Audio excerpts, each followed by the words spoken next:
So good morning, everyone. My name is Kathy. I am president of the Ivy Council, and I'd like to welcome all of you to the first annual State of the Ivy address.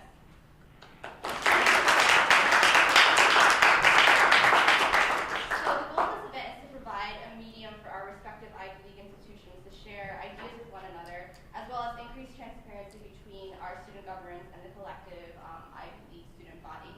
So if you just want to go down the line and introduce yourselves, we'll start with Stephanie Pack from Brown. Hi everyone, my name is Stephanie Pack. I will be speaking on behalf of Brown's student population today. Unfortunately, our student body president, Rolanda Nelson, was unable to make it, but I've worked with her on a number of really exciting initiatives for the university that I'm really eager to share with all of you. So I just want to thank everyone for making it out today. Hi everybody, my name is Aki Terasaki. I'm the outgoing student body president from Columbia. Hi everyone, my name is Adam Gillen, incoming student body president at Cornell University. Natalie Raps, the outgoing student body president, couldn't make it today. Hi everybody, my name is Max Ueli. I'm a senior at Dartmouth College and the outgoing student body president. Hi, I'm Danny Bicknell and I'm the student government president at Harvard. Hi, my name is Steven Stolzenberg and I'm the USG vice president at Princeton University. I'm Tyler Ernst and I am the undergraduate assembly president at Penn. Hi everyone, I'm Matt Williams and I'm the outgoing Yale College Council Secretary. Great. Okay, so basically this is going to be a very informal discussion for you guys to learn from each other, and we'll have a short Q&A at the end. But why don't we start with, what major accomplishments has your respective institution accomplished this year? We can start going down this way, but as the conversation continues, it'll be a lot more organic in any order, whoever goes, they can add to the conversation. Sure. So this year has seen a lot of progress for Brown, one of them being that we've really made efforts to increase our endowment compared to the other schools. It's a little bit smaller. One of the new initiatives we have is that we've established a school of engineering, and with that increased endowment and other initiatives that this year's undergraduate council students have undertaken are improving sustainability programs, and we've also been actively engaged with the Providence community about increasing the university's tax contribution. The Providence is in a really dire economic situation right now in terms of the unemployment rate. So we've been having a lot of students and faculty administrators talk about whether Brown should be increasing its financial contribution to the city. And we've also had a lot of discussions on faculty tenure and whether that should be a process that needs reform, and if so, how we should go about doing that. And other programs we've had this year include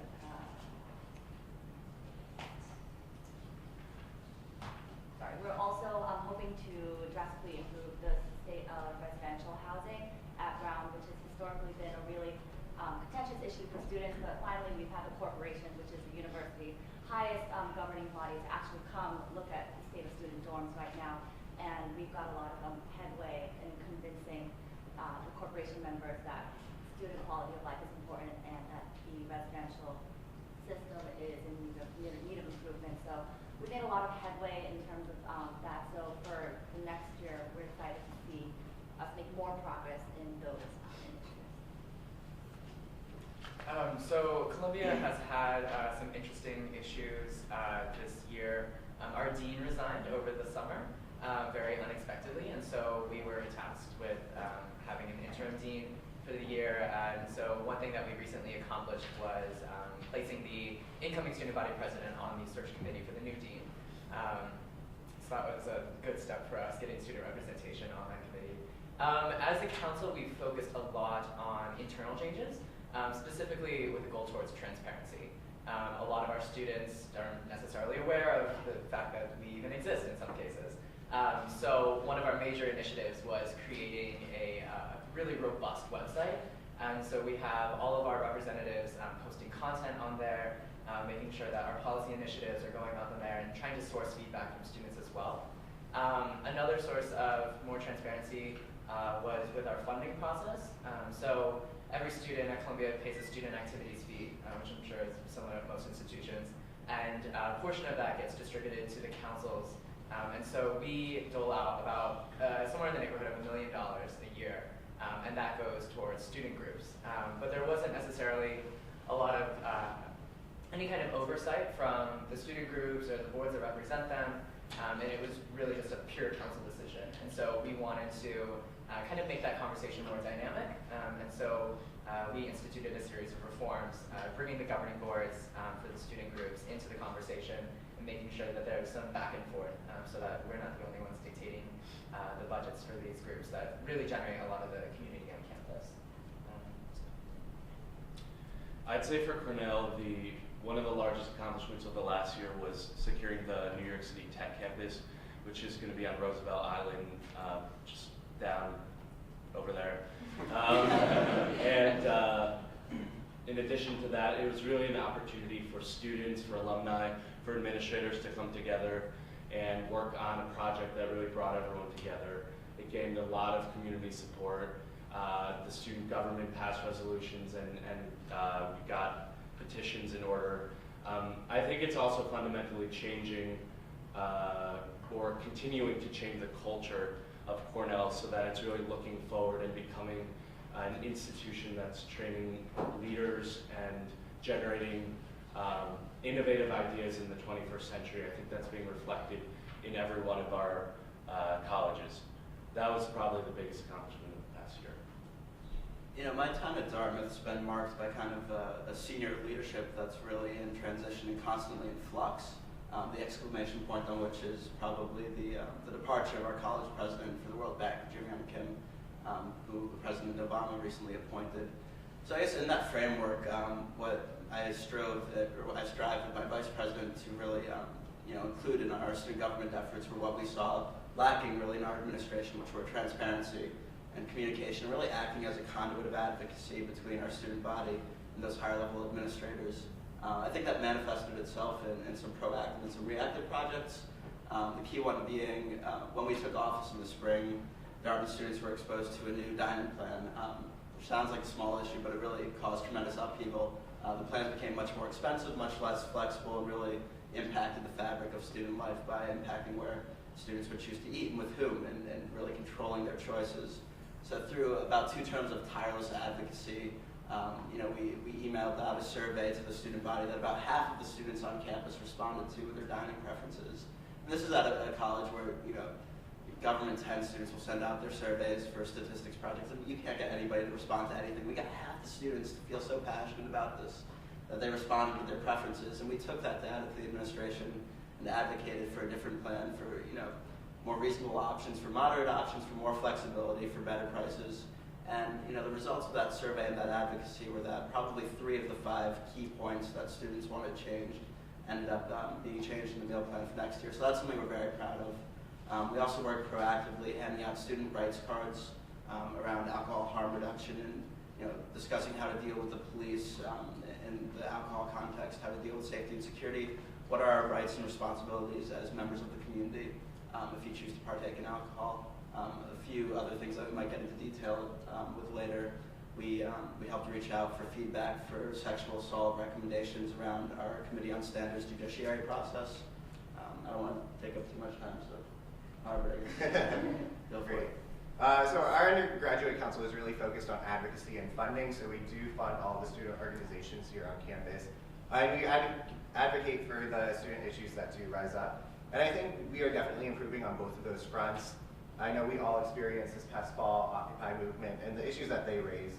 And it really highlighted the need for student government, the representative student governments, to really take those ideas to the administration and make sure that the student voices are heard. So that's something that we've really been working on this past semester, as well as last year, is really having the students feel like they've been heard with the administration, reevaluating the current governance structure to make sure that it adequately is addressing the needs and issues of the students as they've been evolving since the current reforms, I guess, 3 decades ago now. On the other front, it's really advancing innovation and collaboration. I know all these buzzwords are going to kill you by the end of this, but really harnessing the student innovation, whether it's in web technology. So we've launched UC Taxis, which is a cab sharing application where any Harvard student can go and share a cab with their peer, or H Square, which really looks to centralize all the web resources on campus. One of the problems that we face is a very decentralized college campus, especially university structure. And the UC, which is the Undergraduate Council, can really bring together a lot of those areas, which has proved to be very effective, I believe. So it's really bringing back to the core of our mission, making sure that we're doing the job as we should be, and that students can feel proud and encouraged that their student representatives are effectively addressing the issues at the administration level. Great. So Princeton actually has its elections sort of towards the end of the fall semester, so we have not been in office that long. So in my response, I'm going to sort of highlight sort of a campus debate that's going on, and then sort of a carryover project or two from the previous administration that sort of will determine what the president of Princeton in my term looks like. So there's a debate going on at our school sort of about leadership. And that sort of has to do with gender, with diversity, if you want to use the word, essentially, like minority groups and representation. So if you look around at the group here, you'll notice that of the representatives, 7 of them are male, and on top of that, most of them are white males. So our administration actually put out a report a year ago called the Steering Committee for Undergraduate Women's Leadership. And essentially, they were trying to see why women were not in high-powered, like really visible positions on campus. And what they sort of discovered is that it's not that women are involved in leadership. In fact, if you look at our student government, it's about 50-50 male and female. It's that women aren't really running for the top positions. So they put forward sort of some ideas for ways to deal with that. And our student government is actually sort of looking at one right now with the class councils. So essentially the first election that happens on campus when people get to Princeton is the freshman class election. And the way it sort of works at Princeton is essentially if you end up as the freshman class president, you're basically the senior class president. Like no one's going to be able to contest you just because the name recognition is so large. So essentially what we're looking at doing is having a constitutional change where instead of having a president, a vice president, a secretary, you have 5 equal members who split up the tasks. And essentially that way they sort of get to know the positions, get a feel for the situation, and then perhaps the women will feel more comfortable running for office, and also you'll end up with better people. So another thing I'd like to focus on there, off of that, the university has a exploratory committee that's sort of looking at ways to improve that, and that's being helped greatly by a group on campus called the Leadership for Change. And essentially they're looking at different models at other schools to see how they can sort of improve institutional structures, teach people leadership skills if they're in a position, or perhaps not even in a position. It sort of gives them the chance to build leadership skills in the way that Ivy Council as an organization provides, but that isn't really represented at Princeton at the moment. The next thing I'd like to mention, the student government at my school had 2 surveys last year. One of them is called the Academic Life Total Assessment. So essentially, I know that you all know that Princeton has grade deflation, whereas at other schools there's problems with grade inflation. So essentially, in the past, our student government is very much focused on this, and this was sort of the opposite. We wanted to focus on everything else that's been ignored over the past 5 or 6 years because the student government's been so focused on grade deflation. So the survey took about 15-20 minutes to fill out, and of the students at Princeton, 49% of them filled that out, which is actually, we think, the most filled out survey that's ever occurred at Princeton. So that sort of just tells you how much people at Princeton really care about academics. So in the next year, we're looking to sort of carry out some of the ideas that came from that, and also the ideas that came from another survey that we do biannually.